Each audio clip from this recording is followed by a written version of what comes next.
Okay. So this will be my third running webinar I think I've done. So I don't know if anybody has participated in the previous ones. This one's going to be structured a little bit differently just because there's going to be some different topics we're going to talk about on this one that we haven't previously talked about. So hopefully you guys will find this interesting, but feel free as I'm chatting. Jenny is here with me, and so she will be manning the Q&A section or the chat section as well. So if you guys have any questions that come up while I am going through some of this information, feel free to just throw those out in the chat box or in the Q&A, and then Jenny can answer those as well while we are going through things here. So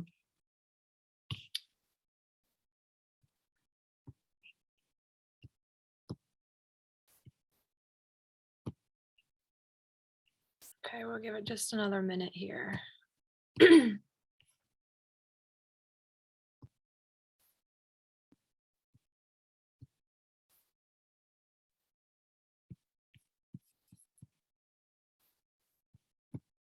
Okay. All right. So we'll go ahead and get started here. So staying on track. So understanding 5 common running injuries. So when we talk about running, I could probably talk about running all day long and never really kind of hit all the topics that we really could discuss. So this presentation is going to be on typically the 5 most common things that we tend to see in the clinic here, but then we're also going to talk about a couple other topics that have kind of become a big part of being a successful runner as well, not only in avoiding injury, but preventing injury. So we'll kind of dive into those, but we definitely are going to talk about the top 5 that we see and kind of the factors that play into that. So I am Jen Vermost. I am one of the PTs here at Resolve. I'm the other half of the Jen and Jenny duo. I've been here at Resolve for almost 2.5 years now, but I've been in PT for 17 years, and all of that time in outpatient orthopedics. So I have seen my fair share of running injuries and treated a lot of patients with that. So I also happen to be a runner myself, so I can empathize with a lot of these situations. So a couple of things that we are going to touch on, just kind of give you a little bit of background on what a running related injury is. So that's what an RRI, running related injury. We're going to go over the 5 common injuries that we see. And like I said, some other considerations that are important to take into account when we're talking about running injuries. And then we're going to talk a little bit about, from a PT standpoint, kind of what our running evaluation looks like here at Resolve. So as you all know, as runners, we tend to get a lot of flack from people in terms of being runners. I know personally for me, I've heard the phrase, runners are a different breed, or I'm not running unless somebody's chasing me, or, you know, there's a lot of people who really don't understand why runners like to run. And I think my favorite quote on this one is the runner's logic. I'm tired, let me go for a run. And so there's a lot of reasons why we all choose to run. And I just kind of want you guys to drop a comment in the chat box. So tell me, what is your why? I know for me personally, I love the running community, especially the running community here in Bend. So the picture on the left there, that's my team from the Cascade Lakes Relay last year, which was an amazing event. I also really love, obviously, enjoying the scenery around Central Oregon. So that photo on the right was taken during the Cascade Lakes Relay. So we all have our why in terms of, you know, what motivates us to run. So what are some of your guys' reasons, or what is your why as to why you like to do it?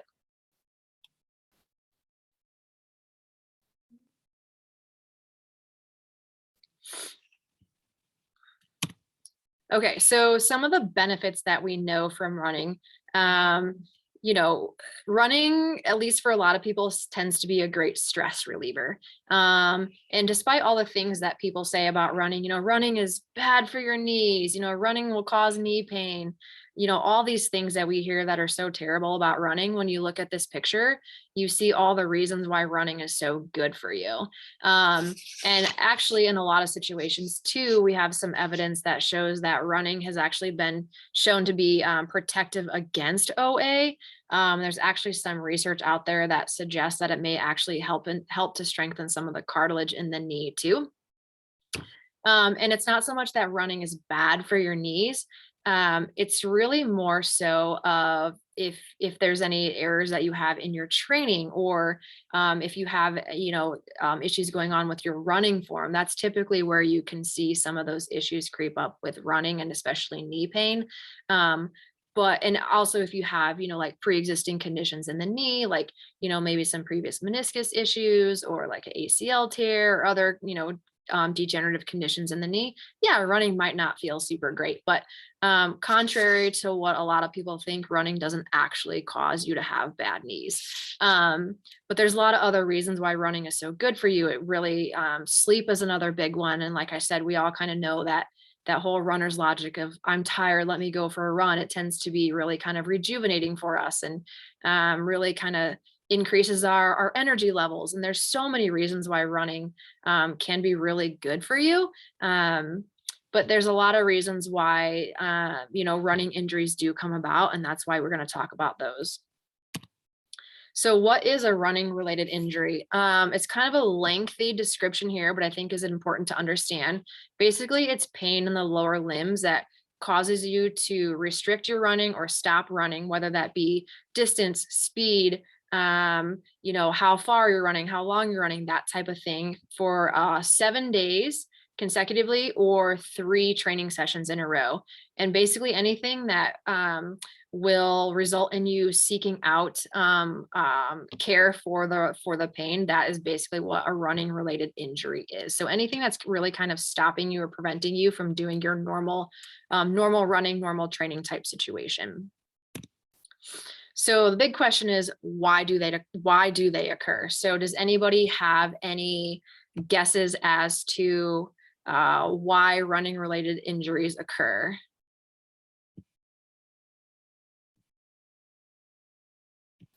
Yes, endorphins. Mark, I like your response on endorphins. We all love the endorphins. All right. So one of the things with running related injuries is we know that it's pretty multifactorial. So there's not one specific reason as to why it happens. And quite honestly, it's a little bit misunderstood. We do know, is there a correlation with having a previous injury? Yeah, maybe that could also be a possibility. Is it purely from the fact of doing too much too soon? Yeah, we kind of know that tends to be a big issue in runners as well. Are we overtraining? Are we loading the body too much? Are we not fueling appropriately? Are we not eating well? Are we not hydrating well? Are we not sleeping? There's so many factors that go into why some people sustain a running related injury and why others do not. So there's no clear cut answer to this, which is why it makes treating runners a very delicate task, because there are so many factors that we have to consider. So here are the top 5 running related injuries that we tend to see. So we'll go through each of these a little bit more individually as well, but definitely Achilles tendinopathy. It's probably one of the more common ones. Same thing with IT band syndrome, runner's knee or patella femoral pain. Shin splints obviously is a big one. And then bone stress injuries, which I don't feel like bone stress injuries get talked about enough. And so we're definitely going to hit on that one a little bit more today too. So starting off with Achilles tendinopathy. So this is basically when you have pain on the backside of your heel. So it can be what we call insertional or non-insertional. Basically, that just means the location of the pain. So does it occur down more so at the back of the heel, or is the pain up a little bit higher above the heel? Typically, this type of situation, the pain is worse with walking, it's worse with running, jumping, sport-related activity, anything where you are really loading through that Achilles and that calf muscle. And it typically gets better when you rest. And in the really acute phases of having an Achilles tendinopathy, you can get it, even with just daily activities like walking and steps and things like that. And some of the contributing factors for the Achilles is excessive loading and overuse. And again, this kind of has to do with the whole too much too soon concept. Oftentimes people will get it if they're changing the terrain in which they run. So if you're typically been more on a flat surface and now all of a sudden you start adding in a lot of elevation changes, that can be a big factor. Also, if you're ramping up your mileage too quickly, you're changing your speed too quickly, that type of thing too. So the training can be the distance, the intensity, the time that you're running, those types of things. The insufficient tissue tolerance. So basically what I'm referring to with this is the gastroc muscle and the soleus muscle. Those are the two bulky muscles that you see here in this picture. Those are what make up the calf muscle, and those muscles kind of combine together and run down into that Achilles tendon. Those muscle groups are really the powerhouse of the lower leg. So you get a lot of force production through those muscles, and you get a lot of force absorption from those muscles as well. So if you haven't specifically strengthened those muscles appropriately, if you haven't started to slowly load those muscle groups and built up that tolerance, that's where you can really kind of set off that Achilles tendinopathy issue. Another thing that I think a lot of people really are unaware of is certain antibiotics. And so there's a class of antibiotics called fluoroquinolones. And we know that this particular type of antibiotic has been shown to cause tendon issues, especially in the Achilles tendon area. So this is a really important concept to be aware of.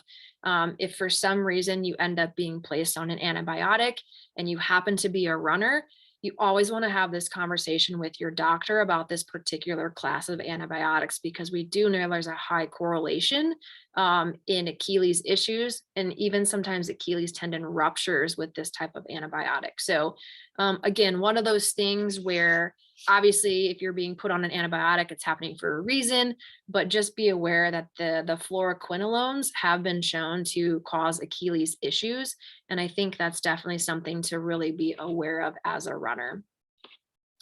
And the other big thing when it comes to the Achilles tendinopathy is the wrong footwear.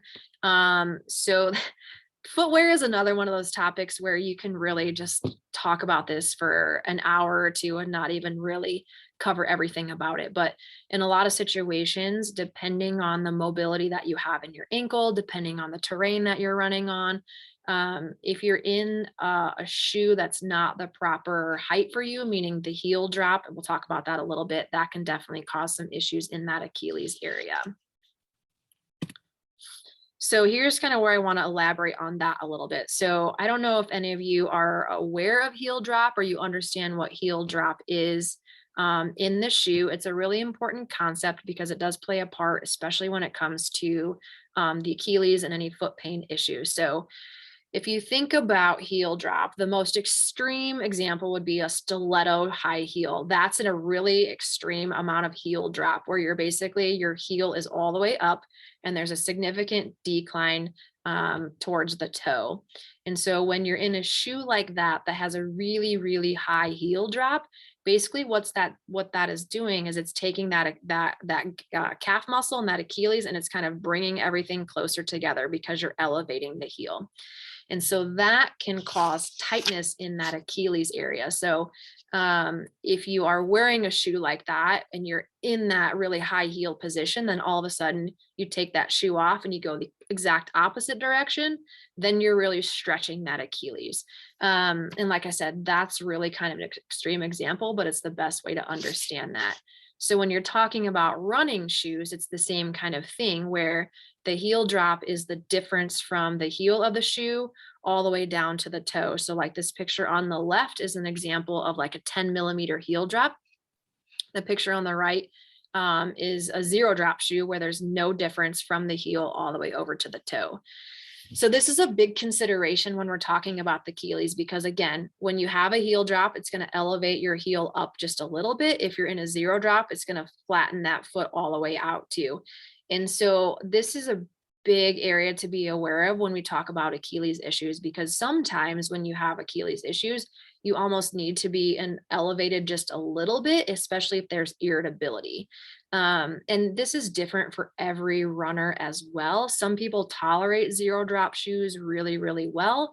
Some people, they do not tolerate it. And so this is an instance where this really needs to be a discussion with your physical therapist on what the proper shoe is for you, especially if you've had Achilles issues.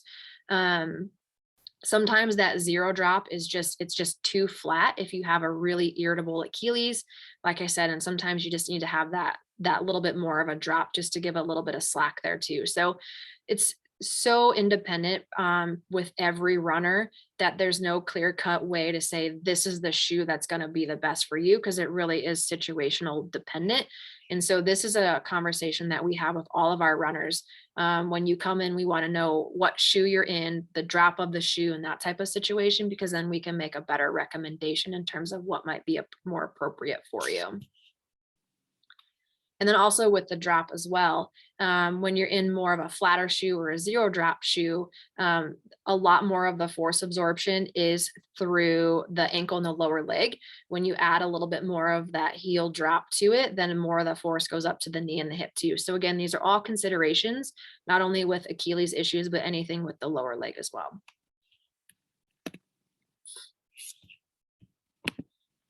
Okay.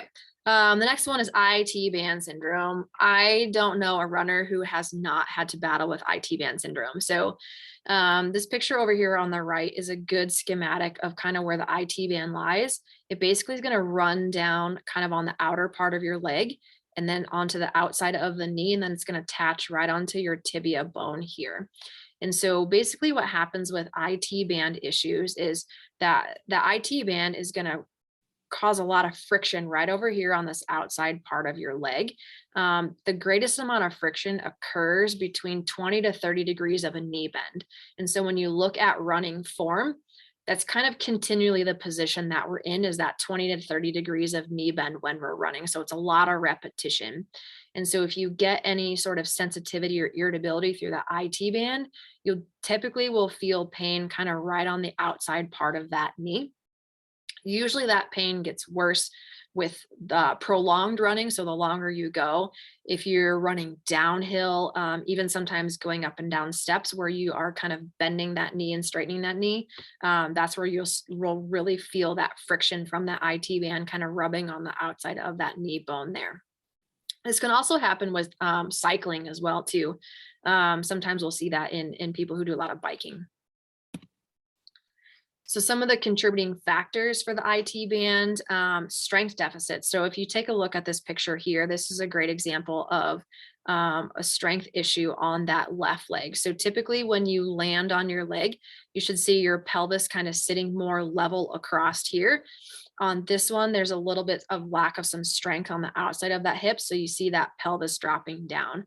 So when that pelvis drops down like that, that's going to put a little bit more stretch on the outside of that standing leg here, which in turn can kind of pull down onto that IT band tissue and then also create a little bit of irritability through there. So definitely we look at strength through the glutes.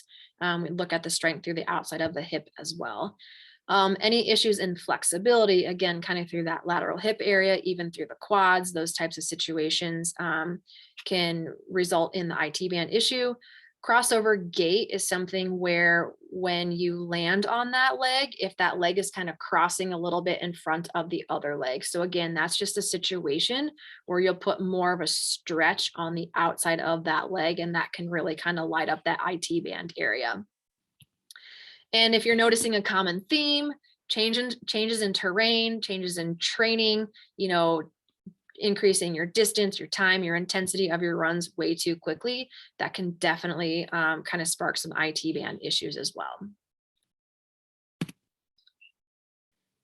All right, Patella Femoral Pain Syndrome. It's a very long name. We call it PFPS. but most people call it runner's knee.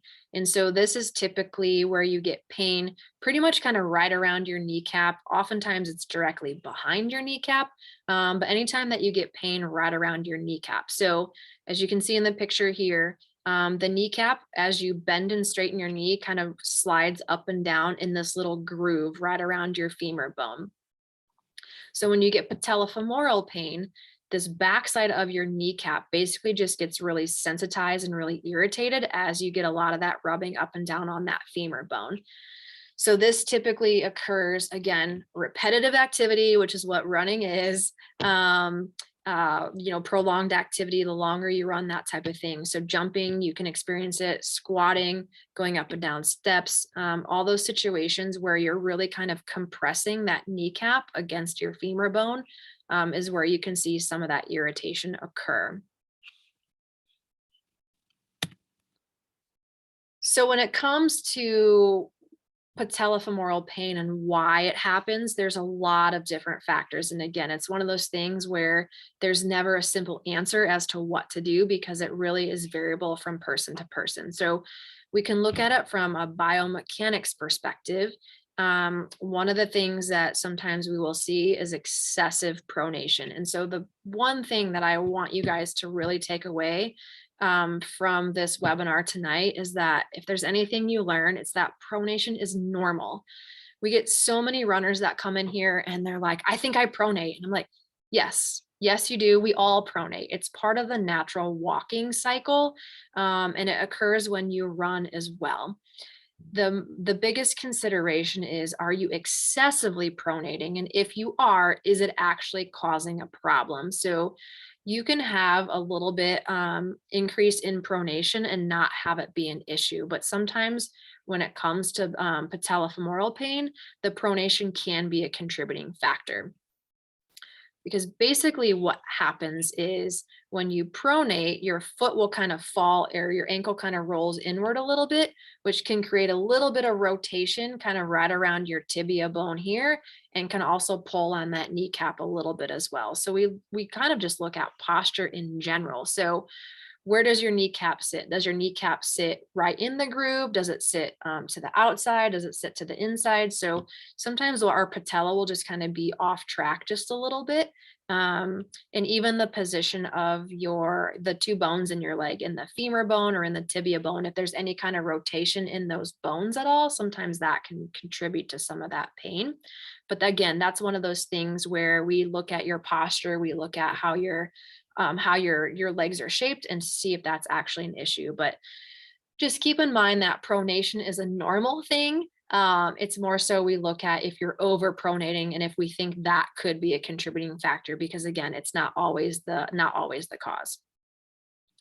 The other thing we look at is, again, strength, and that's strength through the glutes, strength through the quad, those types of things too, because we want to make sure that you have good control through the leg, because that will help optimize how that kneecap moves up and down in that groove. Oftentimes what we see as well is a lack of flexibility. So this can not only be in muscle tissue, like in your quads, it can be in the outside of your hip, those types of things. But sometimes we have really tight connective tissue. And so some of that connective tissue can actually want to pull that kneecap off to the side a little bit. So sometimes we'll work on just some mobility around the kneecap in general, and then work on some flexibility of those tissues around there as well. So again, one of those situations where it's so variable from person to person as to why you actually end up with patellofemoral pain. So a lot of different things that we look at when we're addressing that type of issue.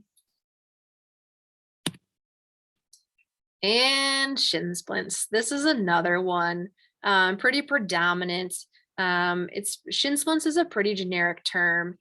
We've gotten a little bit more specific about it over the years, but any situation where you're really experiencing pain along that shin bone in the part of your lower leg, it's usually kind of on the distal 2/3 of it. So kind of down on that bottom 2/3 part of your shin bone there. And it's usually tends to be more onto the inside part of that shin bone, which is why we've now adopted the term medial tibial stress syndrome, or MTSS. So Shin splints, yeah, shin splints is a very generic term and basically just saying I have pain in my shins when I run. But medial tibial stress syndrome is more specific because that's indicating that the pain is more on the inside of that tibia area. But you can sometimes experience it a little bit more towards the back side as well, but oftentimes it's right on the inside of that shin bone. So contributing factors for the shin splints or medial tibial stress syndrome, no surprise, overuse, overtraining, again, adopting that too much too soon mindset. So typically when you're running, our bodies are really good at adapting to the stresses that we place on them over time. That's how our tissues become more resilient, is we stress the tissue and the tissue is able to withstand that load. It's when you overstress that tissue and your body can't keep up with the load that you're putting on it. And that's where we start to see these injuries happen. So specifically when shin splints, it's definitely the too much too soon concept where if you're new to running and you're just starting off and you decide, I'm just going to start running 5 miles. Yeah, your body's not going to be ready for that. Even when you're trying to increase your mileage as well, there's kind of a little bit of a formula to how we recommend that you increase your mileage too. So even if you've been running consistently and you're wanting to increase the mileage, sometimes that's enough to really kind of set things off as well. So again, it has to do with gradually increasing what you're doing and not changing, making any sudden changes to your training routine. The other thing too is training surfaces. Sometimes if you are running on, like concrete or asphalt continuously, those tend to be harder surfaces. And if you're not accustomed to that, that can sometimes set off the shin splint type pain that you're experiencing. Softer surfaces, such as like a grassy area, trails tend to be a little bit more forgiving too. Those can be a little bit more gentler on your legs as well, but definitely the surface that you're training on. And again, a lot of the repetitive stress where you're just pounding through that leg, and you're not giving your body adequate time to adapt to those stresses. There it is again, the excessive pronation part. So if you really are over pronating, sometimes that can pull on some of the muscles in that lower leg and really create some stress around that tibia bone.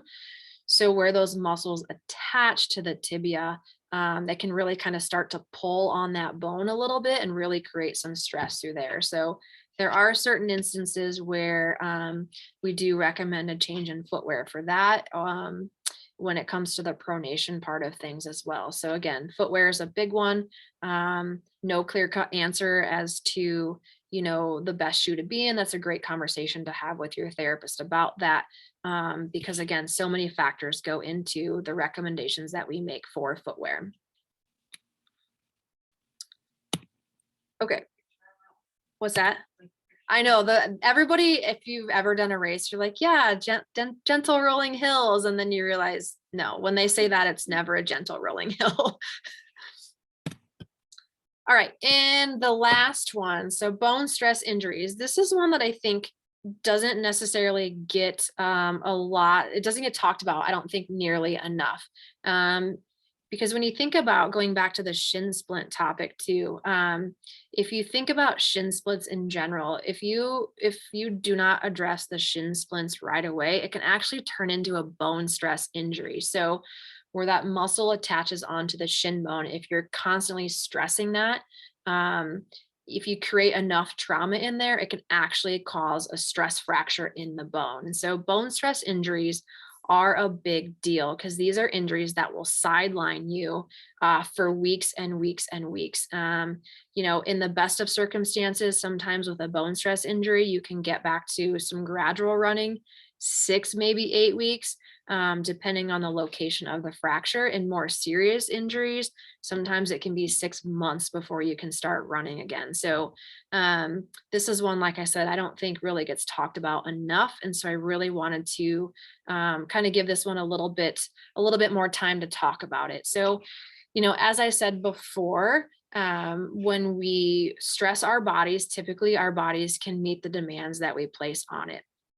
When you start to get a bone stress injury, really the bone is just not able to withstand that constant load and that constant stress that's being placed on it. So there's a process that occurs in bones where in order for bones to remain healthy, the bone breaks down a little bit and then the bone rebuilds itself, and then it will break down and then it rebuilds itself. It's this constant cycle that's happening in our bodies.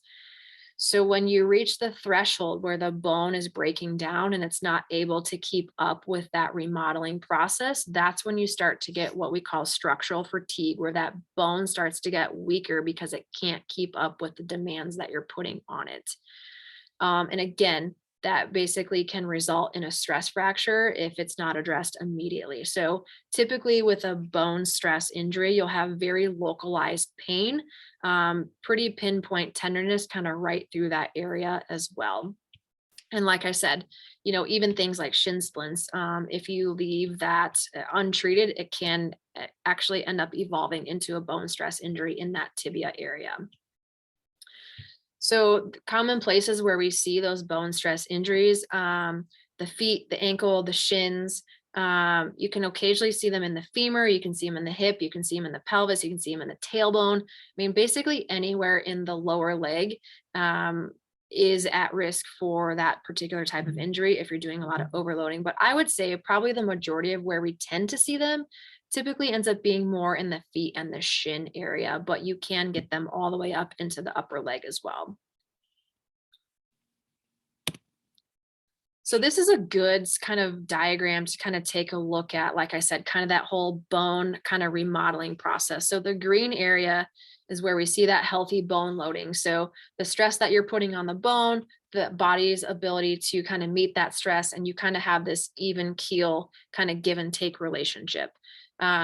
When you start to kind of get more into that yellow area there, where you're starting to overload that bone a little bit more, your body's still withstanding the forces, but definitely kind of creeping up into that area where it's kind of reaching that threshold. Then you hit the orange sections, and that's where you start to get that bone stress reaction. So it hasn't turned into a stress fracture yet, but you can see the bone stress injury start to occur. And this will typically show up on an MRI where you'll see that happen. And then again, if it's something where you're experiencing that and you're constantly pushing into that threshold, kind of ignoring the warning signs, ignoring the pain, still pushing with your training, that's where you can see that stress fracture occur. So there's definitely an area where we have healthy loading. And then again, that pushing beyond that threshold where that body can withstand the forces through there. Any questions on that so far? I think this is, again, one of those topics that really doesn't get talked about enough. So definitely kind of wanted to highlight this a little bit more too.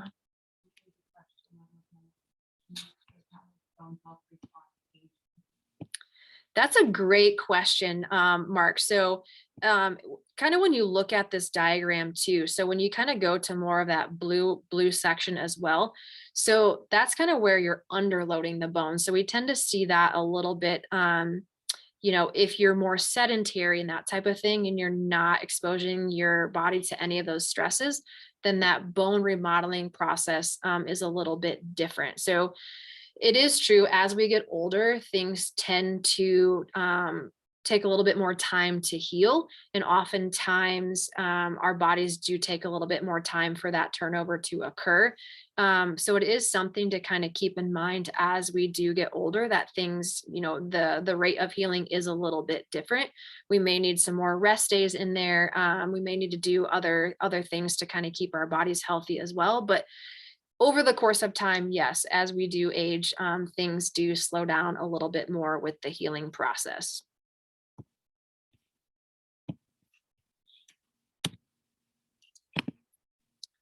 Okay, so, and hopefully, Mark, I think as I continue to talk about this, some more of this information will kind of help make that a little bit more clear too. But again, bone stress injuries, the common theme, overuse. Again, just pushing your body too hard and not really listening to what your body is telling you. Again, the training surface, those harder surfaces can be a little bit more challenging on the bones, can be a little bit more stressful through there as well.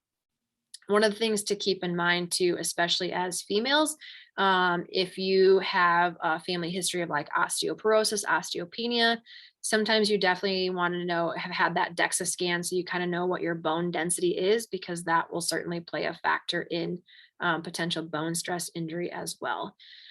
But the other big thing is nutrition. Nutrition, again, is one of those things that I don't think really gets a lot of press time when it comes to running related injuries. And so nutrition is all about making sure that you're fueling your body appropriately for the activity that you're going to be doing. And so sometimes what we'll see is we'll see an energy deficit or under fueling, where your body's not getting enough of the nutrients that it needs, primarily like your calcium and your vitamin D and those types of things that help to maintain the good bone health. So, and again, that kind of goes into a little bit into that osteoporosis, osteopenia too, if you have that family history. But definitely, if you're not fueling your body appropriately, getting the nutrients that you need, that can certainly resonate into the bone health.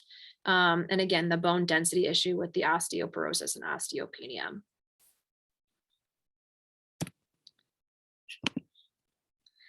Okay, so those are kind of the top 5 so far. So does anybody have any questions specifically about those before I kind of jump into these other factors to consider? Are we all good so far? I know this is a lot of information, so don't be afraid to throw those questions out there too. I think the biggest thing to keep in mind is with all 5 of those particular scenarios, um, we kind of have a general idea in terms of how we treat it, but every person is so different that our approach is often never the same for 2 people. So um, uh, that's why we really kind of emphasize having a good relationship with your doctor, having a good relationship with your physical therapist, making sure that they're asking all these questions too, when they're tackling these running related injuries. So when it comes to some other things to consider for injury prevention, I really want to highlight red S. And so this is something, again, that it kind of ties into the bone health, but this really plays a part in running related injuries. So red S is relative energy deficiency in sport.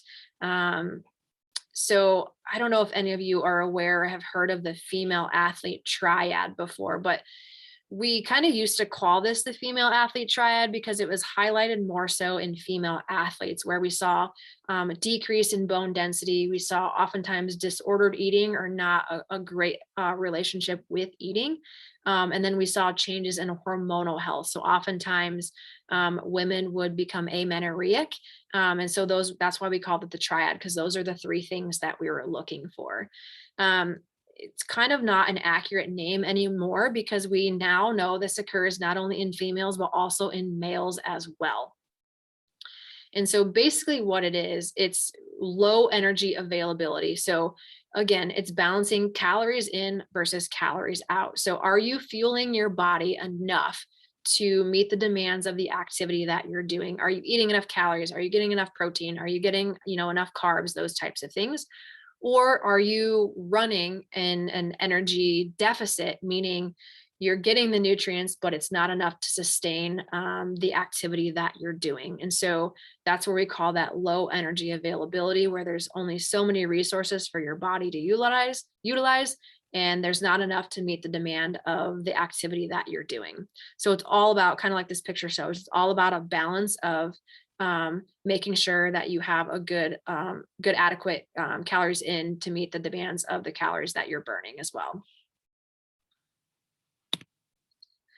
So this particular diagram, this comes from Marissa Michael, who is out of the Portland area. She is a nutritionist, dietitian. She is kind of the guru on the red S concept. She works with a lot of endurance athletes. She works even with a lot of rock climbers on this. But she's kind of my go-to expert on red S. And so if you're curious more about this, you can follow her on Instagram. Her Instagram is at Real Nutrition Dietitian. She posts a lot of really good information about red S. But here's kind of some of the signs and symptoms with red S. Again, if you're not fueling appropriately, you're going to have fatigue. You're not going to be as alert as you normally would. Mood disturbances. So I don't know if any of you get hangry. I know I do. So if you don't have enough fuel to make it through your day, to make it through your run, you can get a little bit irritable. You can also have some GI issues associated with that. And overall, you're just kind of hit that wall where you don't have enough energy to keep up with the running. You're not going to sleep well. And so, especially when it comes to women, you could have missed periods, irregular periods. So that hormone health gets thrown off. And for men, this can actually correlate to changes in testosterone levels as well. So if you're under fueling, you're in that energy deficit, it can alter your testosterone levels too.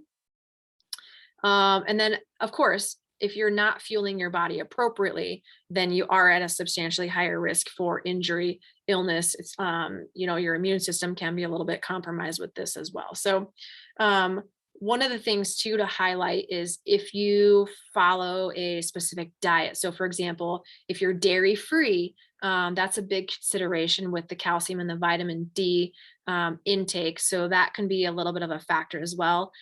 If you're vegan and you're not eating those meat proteins too, a lot of times when you're following those particular types of diets, it is helpful to get more specific instruction on, making sure that you're meeting the demands of your body. And sometimes working with a nutritionist or someone like Marissa, who is dialed into the sports nutrition part of things, can really help to prevent some of these running related injuries too, because it's important to make sure that you're fueling your body appropriately, as well as managing the demands of the running and the training that you're doing too. So definitely wanted to touch on red S because, like I said, I feel like the nutrition component of running injuries is really not talked about enough, but it is something that is very, very important for overall body health, but then also to meet the demands of being an endurance athlete too. The other one is sleeping. So this is my puppy dog Clover here, who is a champ at sleeping. So I think we all could take some pointers from her about making sure that we're getting an adequate amount of sleep. So at least 8 hours of sleep is really necessary to make sure that our bodies are recovering appropriately. So when we're sleeping, that's our body's opportunity to slow itself down, to really heal, and to really rebuild from all the stress that we put it through. We do know that if you're consistently sleeping less than 7 hours, that actually, when it comes to athletic performance, can actually kind of make you reach the time of exhaustion a lot quicker. So if you're not sleeping any more than 7 hours, then we know you're going to hit that fatigue level a lot sooner. And then also, if you're not sleeping well, it impacts your immune system too. And so the risk of illness, the risk of injury, that all increases when we're not allowing our bodies proper time to recover. Like I said, irritability leads to increased inflammation, the risk of increased injuries as well. And so the biggest thing is you have to treat sleeping just as important as you're treating your training. And I think that goes into the nutrition concept as well. And I think I read a quote one time, and it was like, you have to recover just as hard as you train. And I think that's so true. And I think the recovery part of things is really not emphasized near enough, but definitely sleeping is a big factor as well.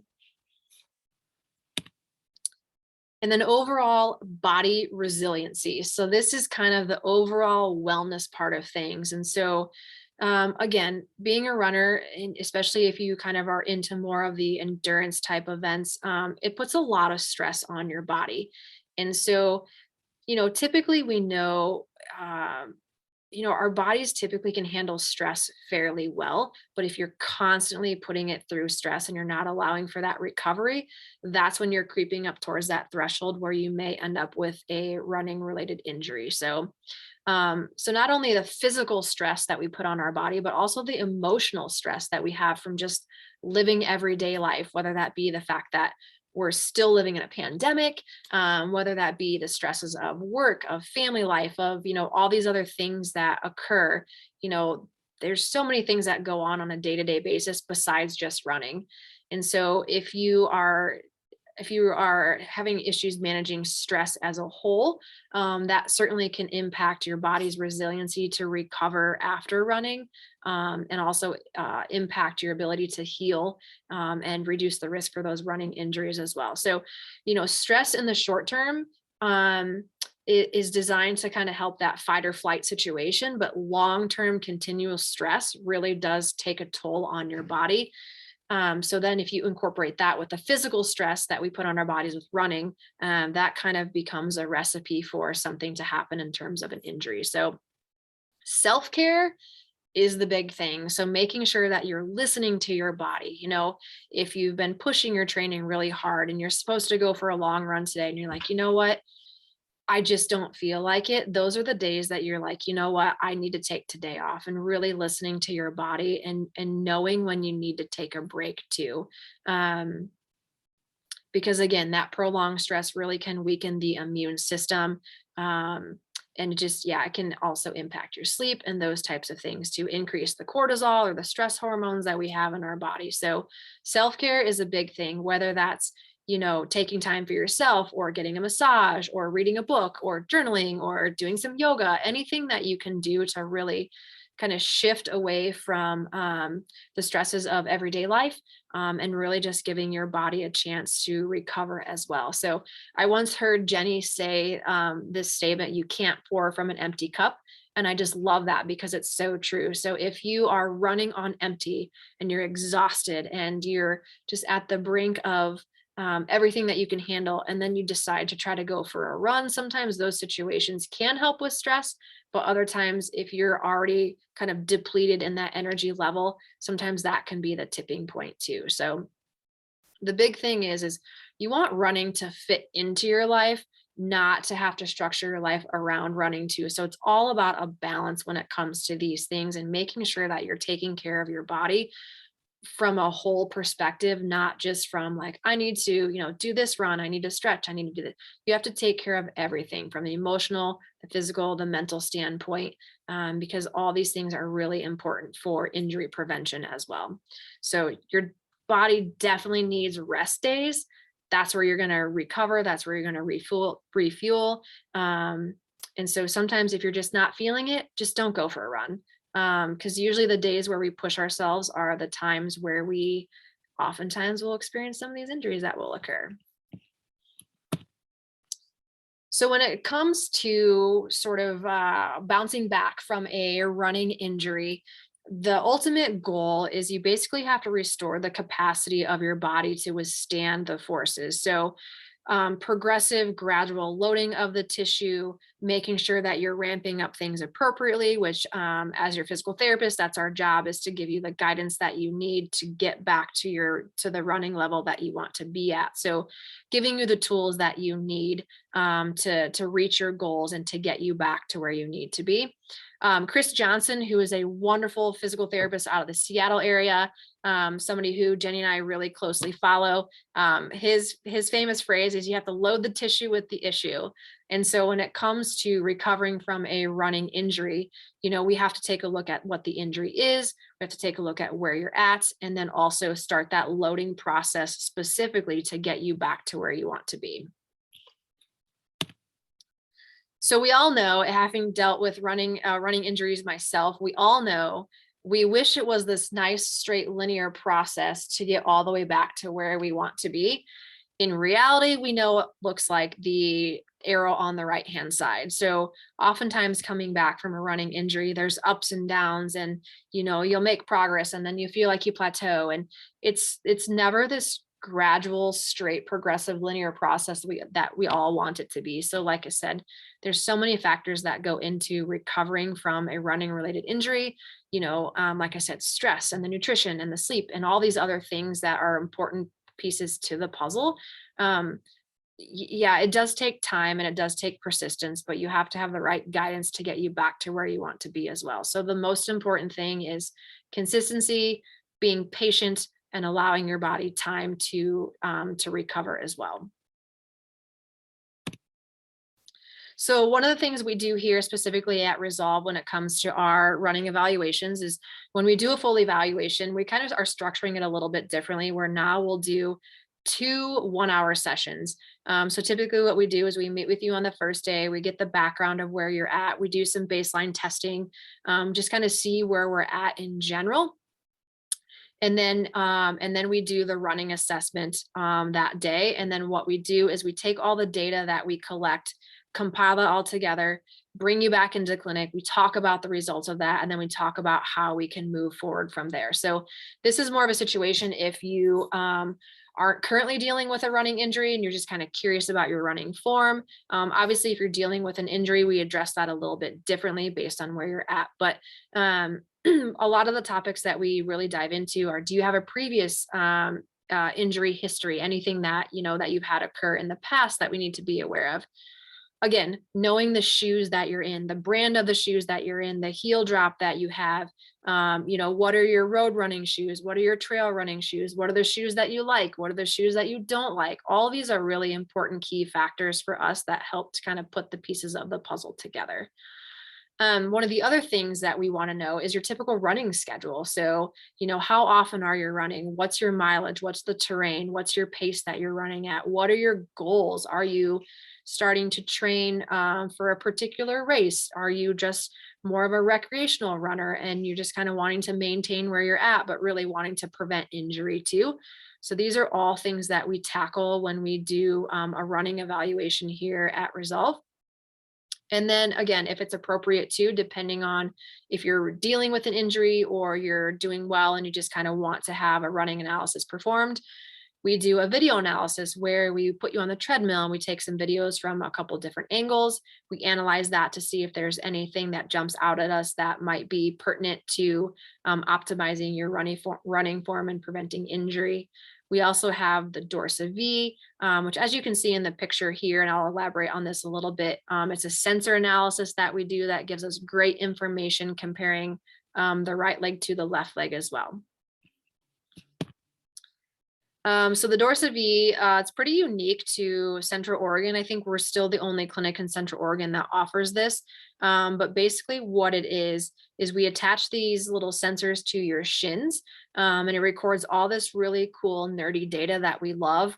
And we interpret that data and it helps us to make a clinical decision on some other things as well. So things that we can't necessarily see with the naked eye. So interpreting the forces that are going through the legs, if we're seeing a discrepancy from side to side. We'll do this when you're coming back from a running injury, looking at symmetry from side to side as well too. So this is a handy little tool that we have in the clinic that can be wonderful for helping us to kind of further dissect what's going on with your running form. And then this is kind of what the results look like. So this happens to be a running analysis that Jenny did for me. So these are my results. We're looking at, like I said, that symmetry from side to side. We're looking at something called ground reaction forces, which is the amount of forces that are going up through the legs, assessing for symmetry there. The IPA is initial peak acceleration. Again, that has to do more with kind of the lower leg and how the lower leg is moving. So all these things are really key components that we use in our running analysis to really help us make some good clinical decisions and recommendations for you. Like I said, whether you are running pain-free, but maybe you want to have us take a look at your running form to see if there's anything that we can optimize to prevent injury, or if you're coming back from a running injury, oftentimes we'll do this to make sure that we're on the right track and we're hitting those milestones that we need to make sure that we're going to get you back to where you want to be. So we love using the Dorsa V. Like I said, we're kind of nerdy on that aspect of, we love the data. And actually people really enjoy seeing the video of themselves run as well, and then kind of putting that all together with the Dorsa V2 to get a nice big clinical picture of how the running looks. Okay, so now that we've gone through all of that, I'm sure there are questions So if you guys have questions, fire away. I will answer any and all that you have. And I think when you see this little meme here, I think we can all attest to how we feel waking up early to go to work, although I love coming to work every day. So, but we can all assess that, you know, on when we get up on early on the weekends to go for a run, it's a lot more motivating than getting up early during the week. So what questions do you guys have for me at this point? Like I said, I know it's a lot of information, whether it's specifically injury related, whether it's specifically about how, you know, we evaluate runners here at Resolve. Let me know what you guys are curious about.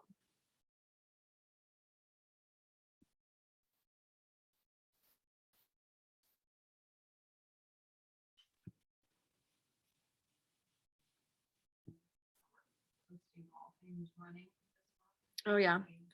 And I don't know if you guys are on social media at all, but on our Resolve Facebook page and our Resolve Instagram, all of our social media content for March is all running related information. So I'm going to have some really good videos about, again, talking about heel drop, talking about toe box, talking about how to inspect your shoes when you buy a brand new pair of shoes to make sure there's no manufacturer defects.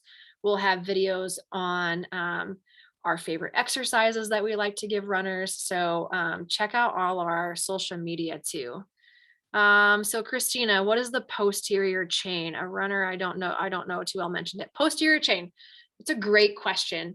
Very important to know as a runner. So posterior chain is basically, it's kind of the powerhouse of the body. It's basically all the muscles on the backside of your body. So anterior, we talk about being the front, posterior, we talk about being the back. So for specifically for running, posterior chain would be your glute muscles, your hamstring muscles, your calf muscles, basically all the muscles that are on the backside of your body.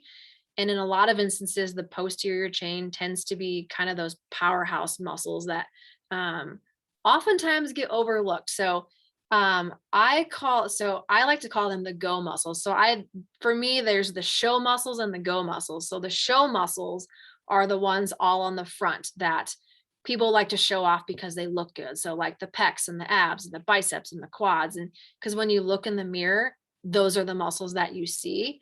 But the go muscles is the posterior chain. So all those powerhouse muscles on the backside. So again, glutes, hamstrings, calf muscles, those types of things too. Very important as a runner. Therese, could you address amount of protein runners need on a daily basis when training demands increase? This is something that's definitely nutrition wise out of my wheelhouse. And I will fully admit that because everybody's nutrition demands are different. So for me, my calorie content, my protein content in my diet is going to be very different than yours. And so as PTs, we don't specifically give guidance on, you know, you should be having this amount of protein or this amount of carbs per day. Because again, that has a lot to do with how much you're training, your particular body, your body type, any other health concerns that you have or health history that you have. Protein demands are going to be different. So this is an instance where I would recommend meeting with a dietitian, preferably somebody who is knowledgeable in fueling athletes. I know I have there's a couple dietitians that we know here in town that we can send you their info. But Marissa Michael, the gal I referred to earlier, she's out of Portland. Again, she's very dialed into making sure that you're getting the right nutrition. So that would definitely be a better question for somebody who's more specifically trained in the nutrition end of things, because they can dissect your diet and talk about, you know, kind of what you're eating and then what's appropriate for you too. Great question though, but yeah, definitely a little bit out of our wheelhouse. So we will for sure refer you to the people that are the experts in that situation. Okay. Mark's question, I have older friends who have been sidelined permanently by arthritis. supposedly from injuries 30 years ago. Is this a real phenomena? Is there anything you can do about it? This is a bit of a loaded question. And so you can have arthritis that develops as a result of injury. So oftentimes we call that post-traumatic arthritis. Um, and for example, when you have meniscus injuries, or you have, if you've ever had an ACL tear, an ACL reconstruction, those types of injuries can predispose you more so to earlier onset of arthritis. Keep in mind, that's not the scenario for every single person that has that happen, but we do know that that is common, that those types of situations can predispose you to an earlier onset of arthritis. The other thing to keep in mind, especially when it comes to arthritis, is some people will have arthritis that will onset and their arthritis basically kind of plateaus and doesn't continue to progress. Then there's other types of individuals who will develop arthritis, and the arthritis keeps progressing and progressing and progressing. And those are the patients that usually end up undergoing, if you're talking about the knee, like a knee replacement. And so can you be permanently sidelined by arthritis? Yes, depending on how severe the arthritis is. Like I said, some people can have mild arthritis and they do fine. Other people, their arthritis is more progressive, and that can be more debilitating too. Certainly, if you are in a situation where you're active, and you're wanting to stay active and you're really wanting to avoid surgery, the best things that you can do in that scenario when it comes to arthritis is maintaining flexibility of the muscle groups around that joint. I'm just going to go with the knee because that's probably what you're referring to, I would imagine. Maintaining flexibility around the knee joint, trying to keep as much mobility in terms of range of motion of the knee, but then also strength and stability of the knee. And that includes strengthening the hips, strengthening the glutes, strengthening basically all through the lower leg, because we know those factors help to maintain joint health. And so, like I said, in every scenario, some people's arthritis, they can stay relatively active. We see a lot of skiers who have arthritis and who are able to maintain that level of activity. So it really depends on the person. But yes, absolutely, you can have more severe cases of arthritis that will sideline you. But in situations where the arthritis is a little bit more minimal, people usually can stay pretty active too. And it really kind of depends. But one of the best things that you can do when you have arthritis is to stay active. And so sometimes if you're not able to tolerate running, or you can't tolerate the impact on those joints, oftentimes we'll recommend doing some cycling stuff, hopping on a bike, even getting in a pool in those scenarios too can be really helpful. Great questions.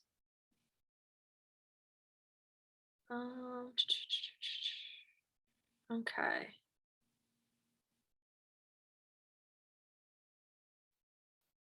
All right. Any other questions that you guys have? Fire away. Anything that you have.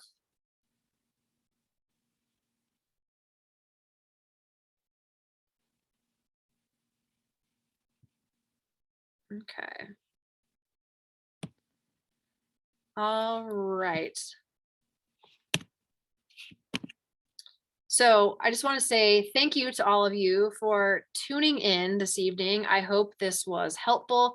And again, I think the biggest takeaway is not only understanding running related injuries, but understanding that the way that we treat them as physical therapists, it really varies from person to person because everybody is so different. Every scenario is so different. Typically, we're never going to recommend the exact same thing for every single person. But really taking care of your body as a whole, physically, mentally, emotionally, those types of things from a nutrition perspective, all those factors are really important in helping to prevent those running related injuries. So, okay, I'm glad you guys, let's see, very informational. Awesome. So appreciate you guys tuning in. Let me know if you have any questions. So this is our phone number here at Resolve, and then this is my email as well. So feel free, if you have any questions that pop up, feel free to contact me here at the clinic. You can shoot me an email as well. And like I said, if you're interested in having the running analysis performed, I'm happy to do that as well. So we can take a look at where you're at.